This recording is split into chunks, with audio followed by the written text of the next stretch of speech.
ना हो, मिश्री की डली हो, अमृत की प्याली हो।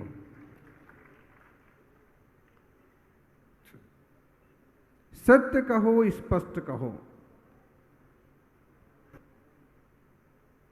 सत्य कहो, स्पष्ट कहो।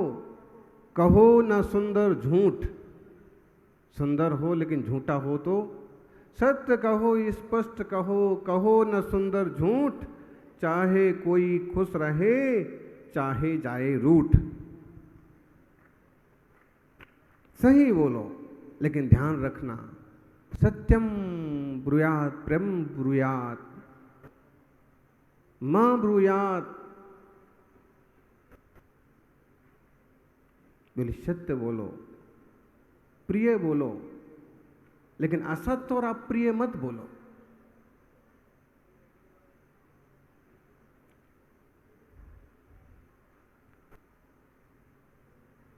ऐसा सत्य भी मत बोलो कि जो किसी के लिए प्राण घातक बन जाए।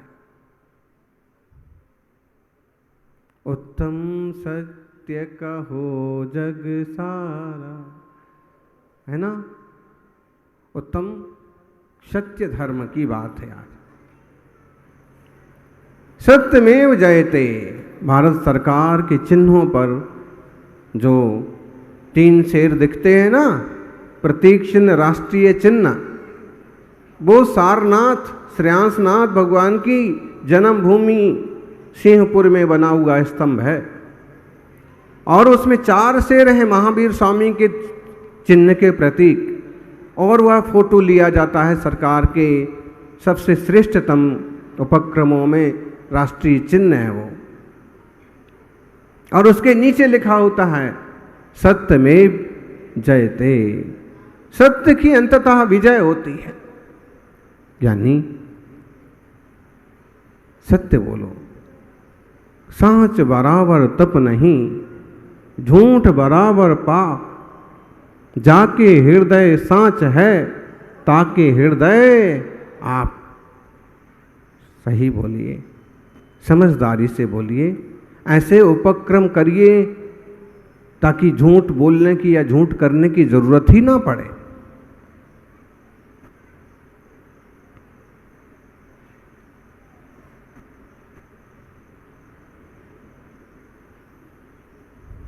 कितने उदाहरण हैं। अंततः सत्य की विजय होती है। बोले सत्य परेशान हो सकता है, पराजित नहीं होता। अंततः झूठ को झुकना पड़ता है। जमाना कितना भी बुरा क्यों ना हो, लेकिन जो शाश्वत सिद्धांत हैं वो कभी गलत नहीं होते।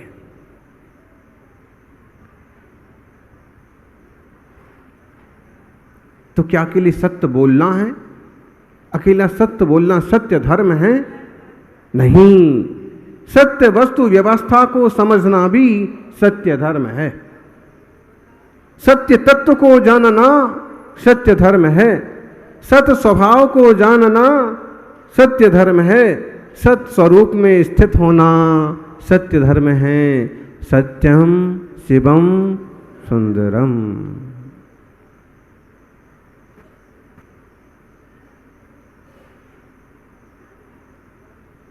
जब तक जीवन में क्षमा भाव नहीं होगा, मृदुता ना होगी, ऋजुता ना होगी, सुचिता ना होगी, तब तक सत्य नहीं हो सकता। क्रोधी व्यक्ति सत्यवादी नहीं हो सकता। अरे गुस्से गुस्से ही में झूठ बोलता है।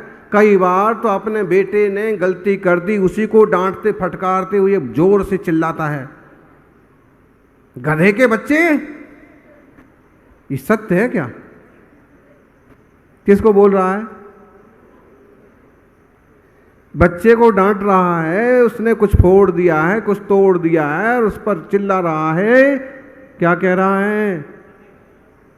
आप लोग कहे कभी ऐसा? जब से बोले सुना है तब से नहीं कहा, पहले कहा हो तो ख्याल नहीं। और बच्चा कहता कि पिताजी आप भले जो कुछ कहो, लेकिन मुझे गधा का बच्चा तो मत कहो। पिताजी और नाराज हो गए। सुअर की औलाद, जवान लड़ाता है। बच्चा, पिताजी चाहे आप कुछ भी कहो लेकिन मुझे ऐसा तो, अरे जरा विचार तो करो कि आप क्या कह रहे हो। मैं तो जैसा हूं सो हूं, उसमें आप भी तो जुड़े हुए हो। बच्चा किसका हूं? और जब गुस्सा शांत होता है तो मालूम पड़ता है कि गुस्से गुस्से में कितने झूठ, कितने क्लेश निकल जाते। गुस्से गुस्से में होता है। आपस में किसी बात को लेके ठन गई और श्रीमती ने कहा कि मैं तो ये चली, जाओ जाओ जाओ, कौन रोकता है? और जब बाहर निकल गई, अब कैसे रोके? होता कभी हुआ ऐसा कि नहीं हुआ? नहीं हुआ ना? अच्छा, किस किस के साथ नहीं हुआ ऐसा? एकदम ईमानदारी से बताओ कि आज तक ऐसा कभी नहीं हुआ कि जब गुस्से गुस्से में ऐसा तुनक पड़ गई और हमने कह दिया और बाद में पछताए। ऐसा कोई है विनोद जी? मुश्किल है जिंदगी में, एक आध बार तो ऐसा मोर्चा बंध ही जाता है, निकल ही जाता है, भले आपसी समझदारी से झंझट आगे ना बढ़े। वो समझदार होंगे तो कह देंगे कि तुम्हारा तो क्या है, तुमने तो कह दिया निकल जाओ, लेकिन मैं निकल जाऊंगी तो बदनामी तो घर की होगी। ठीक है, मैं तुम्हें ही झेल लेती हूं। और कभी आप समझदार हैं तो बाहर निकलते आप, अरे मैंने गुस्से में कह दिया, इतनी जल्दी थोड़ी है, रक्षाबंधन पर चली जाना, अभी तो रुको। क्रोध में ना चाहते हुए झूठ हो जाता है। मान में भी लोग झूठ बोलते हैं, अपनी मान की रक्षा के लिए, अपना मान बढ़ाए रखने के लिए झूठ बोलते हैं। वो लोग यानी मान भी झूठ बोलवाता है। मायाचारी तो झूठ ही है, छल कपट बिना झूठ के चलते नहीं है। और लोभी व्यक्ति से सत्य की कांक्षा कर सकते हो? कभी नहीं। नेताओं की गुलाटी तो बंदरों को फेल कर दे।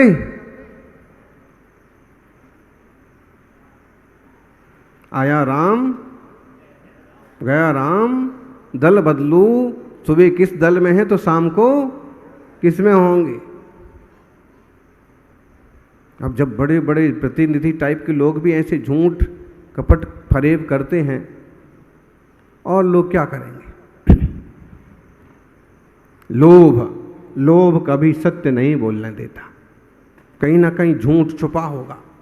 जब तक चार कसाएं रहेंगी तब तक आप सत्यवादी नहीं बन सकते। कोई सौभाग्यशाली होता है जो सत्यवादी हरिश्चंद्र बनता है, कोई सौभाग्यशाली होता है जो सत्यवादी तपस्वी सम्राट मुनि बनता है। और एक बात, चेहरे पर भले मूछ रखो न रखो, लेकिन जीवन में काम हमेशा ऐसा करो कि आपके और आपके कुल की परंपरा पर कोई उंगली ना उठा पाए। सौभाग्यशाली हो। सत्यवादी को सब पसंद करते हैं। गुरु महाराज ने पत्र भी लिखा, यूं तो और पत्र लिखते होंगे, लेकिन आखिरी पत्र भी लिखा तो किसे लिखा? यदुवंशी बैठे हैं, आज भी उनके पास वो पत्र है। ये पूरी ठीक से वो सुना नहीं पाए समय की कमी से, नहीं तो ये स्वाभाविक है, किसी के गुरु चले जाएं तो उसको फिर सब निस्सार लगता है। फिर कौन सी डाक आई है, कौन सा पत्रिका का मैटर आया है, एक तरफ पटको बस। और जब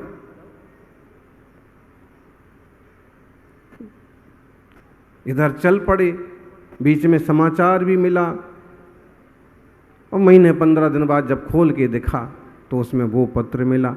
तब तक तो उठापटक करने वालों ने जो भी है, लेकिन जो सत्य के मार्ग पर चलता है, सेवा के मार्ग पर चलता है, वो इस याद किया जाता है, उसका सहयोग लिया जाता है।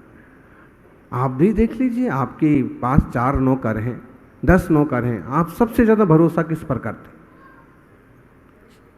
पहली बात तो होगी पुराना, और अगर पुराना के साथ विश्वासु और है तो उस पर पूरी दुकान और कई बार घर भी छोड़ करके निकल जाते। विश्वास बनता है सत्य से, विश्वास बनता है। ऐसे लोग आज भी मिल जाएंगे, तुम्हारा लाखों पड़ा रहे, लेकिन वो 1000 रुपये का मजूर आपका लाख रुपए को हाथ नहीं लगाएगा। इतनी बड़ी संस्था आज इनके हाथ में है। आचार्य आदि सागर अंकलिकर विद्यालय, वो फिर इंटर कॉलेज, फिर D.Ed कॉलेज, हजारों बच्चे पढ़ रहे हैं। फिर भी एक प्रबंधक की तरह, एक मुनीम की तरह संस्थाओं का पोषण करके और आम जनता की गुरु की भावना की सेवा कर रहे हैं। यानी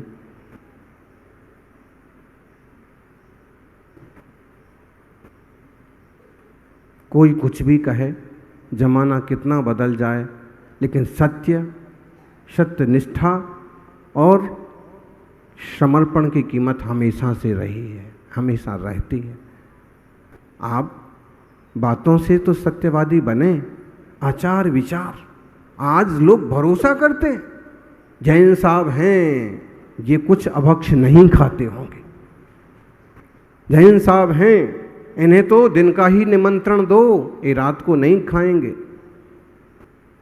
लेकिन आपने अगर कुछ गड़बड़ कर दिया तो यहां आप असत्य बोले नहीं, आपने प्रैक्टिकल असत्य कर दिया। जो उसकी भावनाओं में, उसकी नज़र में एक जिन श्रावक की, जैन श्रावक की सम्मान था, प्रतिष्ठा थी, उस पर आपने हमें तो चलता है, तुम्हें चलता है कह के तुमने बहुत बड़ा घात किया जैनों की प्रतिष्ठा का। ये एक जो है ना, उस एक कानून है कि जिसमें क्या बोलते हैं, अगर क्या, कौन सा कानून है, मानहानि का दावा किया जाता है। अगर समझ लो कि महावीर स्वामी उपस्थित हों तो ऐसा उल्टा सुल्टा करने वालों के ऊपर वो मानहानि का दावा करेंगे कि अपने आप को जैनी कहता है और ऐसे कर्म करता है, ये जिन धर्म का अनुसरण करता है। कई सारे और लोग हैं जन्म से जैन नहीं है, लेकिन जिन धर्म का अनुसरण पूरी तरह से करते। और ध्यान रखना, जन्म से कोई कैसा भी हो, लेकिन जो सत्य, अहिंसा, सदाचार के मार्ग को अपनाता है, जो इंद्रियों को विजय करने वालों की सेवा करता है, वो जैन कहलाने का अधिकारी हो जाता है। हमारा आचार विचार, मन का सत्य, वचन का सत्य, काय का सत्य, मन की शुद्धि, वचन की शुद्धि, बोले काय की शुद्धि, ऐसे नहीं। काय की शुद्धि मतलब शरीर की भी शुद्धि है, हमारी क्रिया भी ठीक है, हमारे वचन भी ठीक हैं और हमारा मन भी ठीक है। मन में हो सो वचन उचरिए, वचन हो सो तन सो करिए, करिए सरल तिहूँ जोग अपना, देख निर्मल आरसी मुख करे, जैसा लखे तैसा कपट प्रीति। मन ही साफ रखो, मन ही मत बिगड़ने दो।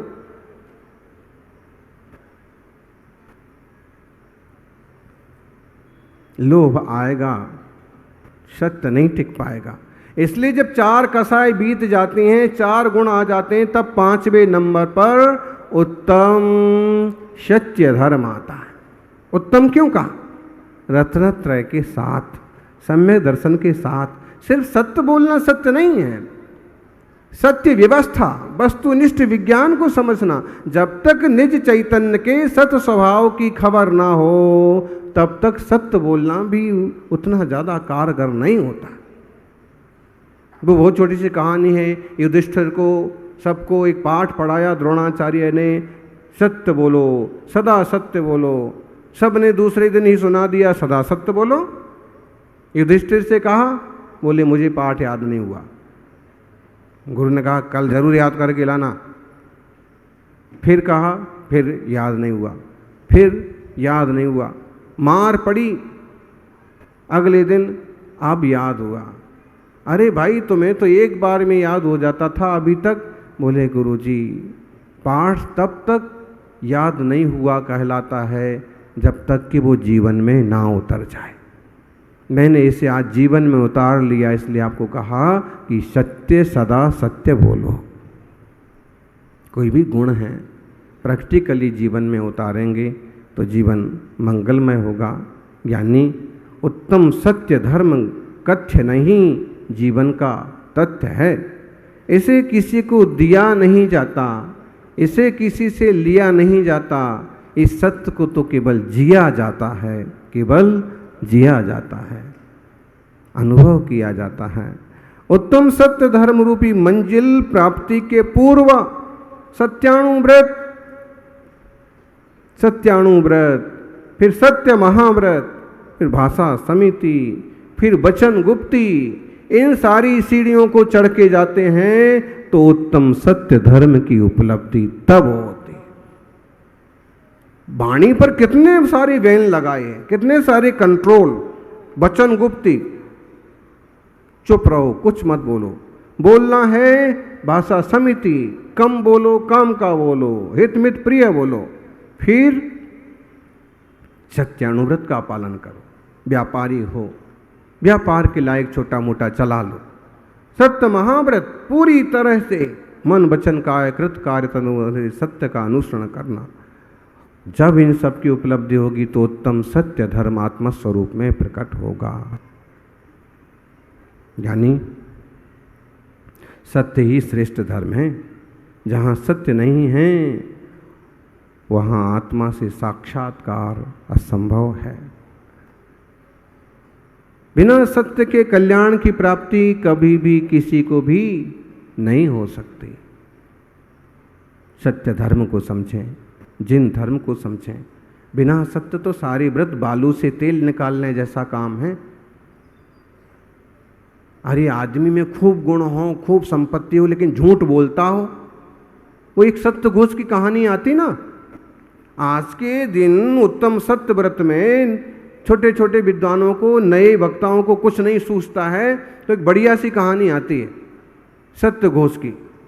सत्य घोष टाइप का व्यक्ति रहता है, उसका नाम तो रियल में शिवभूति ब्राह्मण रहता है, लेकिन वो क्या करता है कि अपने जनेऊ में एक चाकू बांध लेता है और कोई भी उससे कोई बात करता है, कुछ पूछता है कि कै के लिए है, ये इसके लिए है कि मैं कभी झूठ नहीं बोलूँगा, जिस दिन झूठ बोलूँगा उस दिन इस चाकू से अपनी जीभ काट दूंगा। लोगों को विश्वास होने लगता है, लोग पैसा रख देते हैं, रुपया रख देते हैं, कई बार दबा देता है, कई बार दे देता है, अक्सर कर दबाई लेता है, लोग कुछ नहीं कह पाते हैं। मैं अगर गलत बोलूँगा तो जीभ काट लूँगा, लोग पूरे ऐसा हो जाता है ना।